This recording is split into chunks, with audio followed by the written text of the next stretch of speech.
नमस्कार, मैं सुरेंद्र पवार, आदर्श coaching classes YouTube channel जयतारण में आपका हार्दिक अभिनंदन। मित्रों, अब हम पढ़ने वाले हैं राठौड़ वंश की कुल देवी नागणेची माता के बारे में। नागणेची माता के बारे में हम लोग पढ़ने वाले हैं, जो राठौड़ राजपूत राजवंश की कुल देवी मानी जाती है। तो हम सबसे पहले बात करते हैं नागणेची माता के बारे में। नागणेची माता सीधी सी बात है, ऐसी देवी जिसके पीछे नाग की छत्र छाया हो, ऐसी मूर्ति वाली देवी को हम नागणेची माता के रूप में जानते हैं, मानते हैं। कहा जाता है कि रावसिंहा के पौत्र व आसनाथ के पुत्र दूहड़ के समय कन्नौज कर्नाटक से एक सारस्वत ब्राह्मण जिसका नाम आता है लोहड़ा लुम्ब ऋषि, ये मूर्ति कन्नौज कर्नाटक से लाए थे। कन्नौज कर्नाटक से लाए थे लोहड़ा लुम्ब ऋषि, और लाकर के उन्होंने, याद रखिएगा, लाकर के उन्होंने बाड़मेर की पचपदरा तहसील, जिला बाड़मेर, पचपदरा तहसील के गांव नागाणा में काष्ठ निर्मित, लकड़ी से बनी हुई काष्ठ निर्मित 18 भुजा वाली मूर्ति, जो किसकी मूर्ति है? नागणेची माता की मूर्ति है, की स्थापना की है। ध्यान रखिएगा, स्थापना की है। किसने स्थापना की है? दूहड़ के समय सारस्वत ब्राह्मण लोहड़ा लुम्ब ऋषि ने मूर्ति की स्थापना की है। बाड़मेर जिले के पचपदरा तहसील के गांव नागाणा में, नागाणा के अंदर काष्ठ निर्मित 18 भुजा वाली मूर्ति की स्थापना की है, जो नागणेची माता की मूर्ति है। ध्यान रखिएगा, हम जिस प्राचीन मंदिर के बारे में बात कर रहे हैं, यानी कि नागणेची माता का मूल मंदिर कहाँ है? अगर प्रश्न आ जाए कि नागणेची माता का मूल मंदिर, तो ध्यान रखिएगा, मूल मंदिर कहाँ है? नागाणा बाड़मेर में। मूल मंदिर नागाणा बाड़मेर में। अब नागाणा बाड़मेर से राव जोधा राठौड़, ध्यान रखिएगा, राव जोधा राठौड़ जो हैं, उन्होंने मेहरानगढ़ में मूर्ति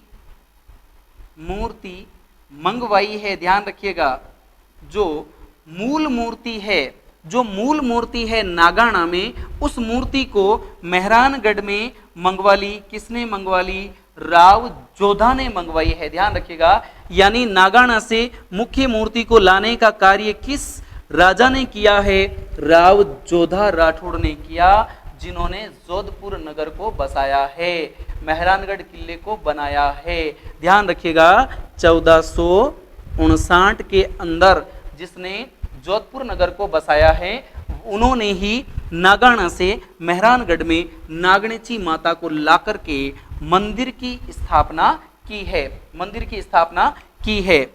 आज वर्तमान समय में नागणेची माता का मंदिर बना हुआ है गढ़ जोधाना या मेहरानगढ़ के अंदर, जिसे चिड़िया टूक गढ़ के नाम से भी जाना जाता है। ध्यान रखिएगा, चिड़िया टूक गढ़ के नाम से भी जाना जाता है, उसे मयूर ध्वज गढ़ के नाम से भी जाना जाता है। उस गढ़ जोधाना के अंदर राव जोधा राठौड़ ने नागणेची माता की मूर्ति की स्थापना की है। तो अब आगे बात आती है कि जो मारवाड़ के राठौड़ हैं, मारवाड़ के राठौड़ या मारवाड़ के राठौड़ों की कुल देवी कौन सी माता है? नागणेची माता है। ध्यान रखिएगा, नागणेची माता, नागणेची माँ है इनकी कुल देवी। अब यहां से मारवाड़ जोधपुर से आप देखिए किशनगढ़, बीकानेर और जोधपुर, ये तीन नाम निकल के सामने आते हैं। तो इन तीनों राजघरानों के राज ध्वज में शयन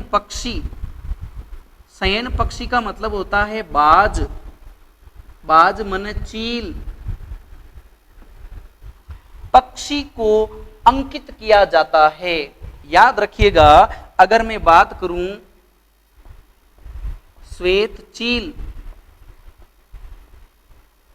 नागणेची माता का प्रतीक चिन्ह मानी जाती है। श्वेत रंग की जो चील है या श्वेत रंग का जो शयन पक्षी है, बाज है, ये नागणेची माता का प्रतीक चिन्ह माना जाता है। और कहा भी जाता है कि जब जब भी राठौड़ वंश पर कोई समस्या आई तो मां नागणेची श्वेत बाज के रूप में, श्वेत सेन पक्षी के रूप में आकर के मारवाड़ की समय समय पर रक्षा की है। इसीलिए मारवाड़ राजाओं या राठौड़ राजाओं के राजध्वज के अंदर, राजकीय ध्वज के अंदर शयन पक्षी को अंकित किया गया है, अंकित किया गया है। और ये तीनों राजघराने, किशनगढ़ में भी राठौड़, बीकानेर में भी राठौड़ और जोधपुर में भी राठौड़, तीनों राजघरानों के राजकीय चिन्ह जो ध्वज हैं उसके अंदर शयन पक्षी को अंकित किया जाता है ना, क्योंकि शयन पक्षी इस माता का प्रतीक चिन्ह माना जाता है। आगे हम बात करते हैं, ऐसा कहा जाता है कि नागणेची माता के नाम का धागा बांधा जाता है, धागा बांधते हैं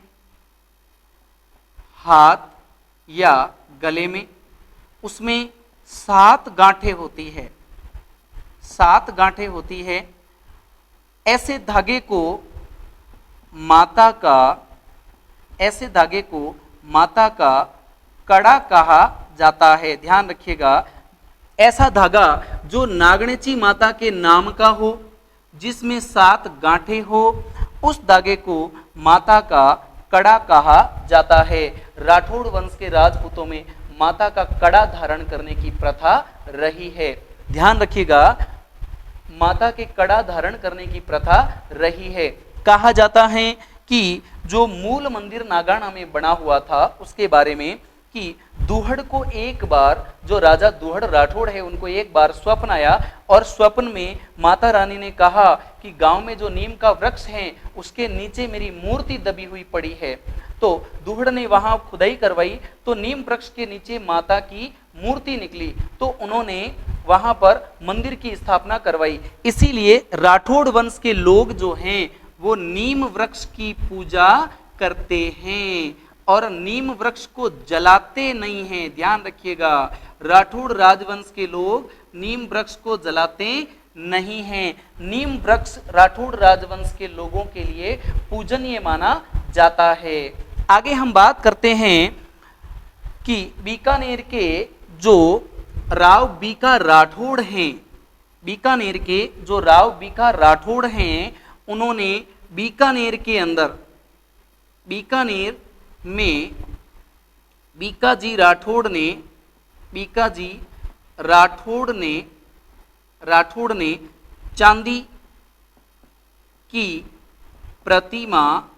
चांदी की प्रतिमा स्थापित की। ध्यान रखिएगा, नागणेची माता की चांदी की प्रतिमा स्थापित की है, जो बीकाजी राठौड़ कहां से लेकर गए हैं? जोधपुर से लेकर गए हैं, जोधपुर से लेकर के गए हैं।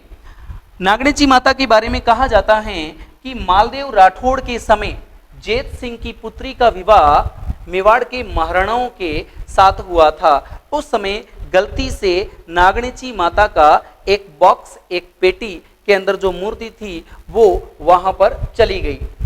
उसके बाद से कहा जाता है कि अब नागणेची माता की जो पूजा है वो मेवाड़ के महाराणाओं के द्वारा पूरे विधि विधान से की जाती है, और वहां पर मेवाड़ के महाराणाओं के द्वारा वर्ष में 2 बार माघ शुक्ल पक्ष में और भादवा शुक्ल पक्ष के अंदर देवी की याद में भव्य मेलों का आयोजन किया जाता है, और नागणेची माता का पूजन जो है अब वहां पर भी किया जाता है।